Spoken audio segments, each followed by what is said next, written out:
ఎన్ని మాటలు చెప్పానండి.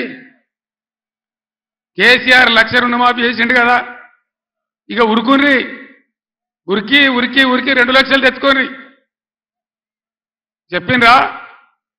డిసెంబర్ 9 నాడే మాఫీ చేస్తాం, ఎదురైన ఆడవిళ్ళకి 2,500 ఇస్తాం. ఎన్ని చెప్పిండ్రు?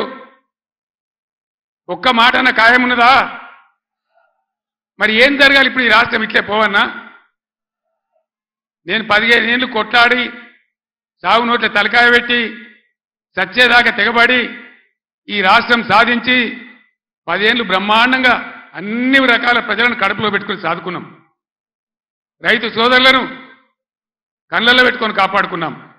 ఒక పాలసీ, వ్యవసాయం ద్వారా రాష్ట్ర ఆదాయం పెంచాలని, రైతాంగాన్ని నిలబెట్టాలని అనేక మంచి స్కీములు పెట్టినాం. రైతు బందే ఏలటికి పూర్తి మందికి రాలే, పంటలు వచ్చినాయి, అవి కొనే దిక్కు లేదు. కనీసం మద్దతు ధర పోగా 500 బోనస్ ఇస్తామన్నారు.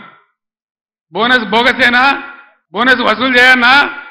ఈ ప్రభుత్వాన్ని మెడలు వంచానా? వంచాలంటే మేము కొట్టి వంచాం, మీ ఓటు ద్వారానే వంచాలి. సిద్దిపేటలో మంచి దారి చూపించిన హరీష్ నాయకత్వంలో పోస్ట్ కార్డుల ఉద్యమం చేస్తా ఉన్నారు. ఇవాళ ఇక్కడ సంగారెడ్డి ఈ వేదిక నుంచి నేను యావత్తు తెలంగాణ రైతాంగానికి పిలిపిస్తా ఉన్నా.